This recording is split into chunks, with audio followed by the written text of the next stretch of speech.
wondered about dental implants, my name is Emily. I've been a dental assistant for about 9 years. I work with Dr. Fontenot, who is a general dentist in Karen Crow and has been for about 12 years. His specialty is placing implants, and through my experience, I've had a lot of patients who are very confused about what that process looks like and what it all entails. So today I wanted to talk a little bit about that. I do have an implant myself, so I can speak from experience. So today my goal is to educate you about what a dental implant is, what that procedure looks like, and what they're used for. What are the options for replacing teeth with implants? So to start out, I would like to talk about what a dental implant is. I do have a visual. Sometimes it's a little bit easier if you can see what a dental implant is.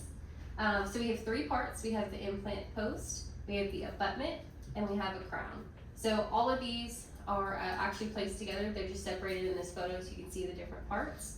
And they're spaced out over a couple of months.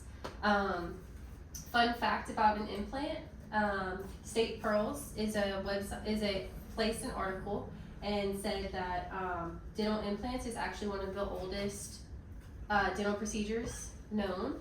And also in 600 AD, the Mayans actually placed dental implants with seashells. So that is pretty wild to think about.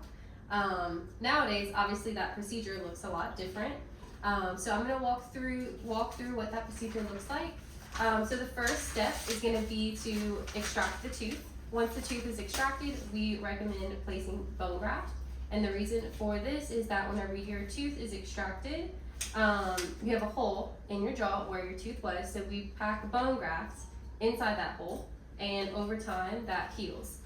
We usually wait about 3 to 4 months for that to heal before we go ahead and place the implant into the bone.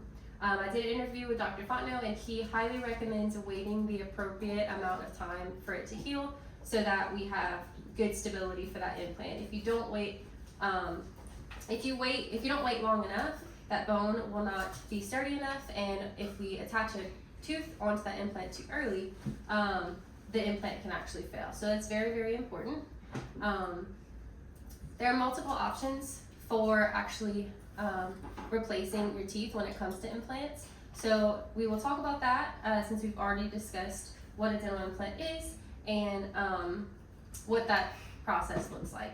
So after the implant is healed, you do have to have a small surgery just to open up the gum to access the implant and start restoring the implant. So there are different options. There are fixed, which just means that the teeth actually stay in the mouth, and then there is removable. So that just means that the denture most of the time will clip onto the implants and clip it out. So you actually have the ability to take it in and out for cleaning purposes. This is an example of a fixed option.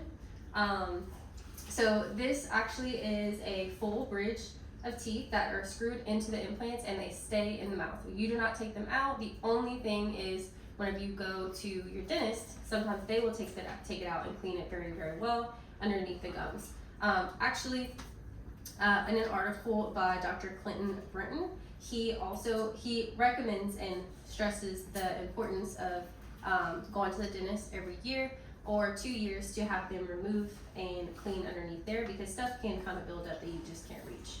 The other option is going to be the removable option. So this option is actually an acrylic denture that clips onto this bar up here. It clips on in and out. This ability allows you to clean at home. You don't necessarily have to go to the dentist to clean this part. So yeah, those are the two options, to actually restore the implants that were placed into the bone. So I hope that this was educational of value to you. It is important to know what a dental implant is, because especially nowadays they're talked about a lot.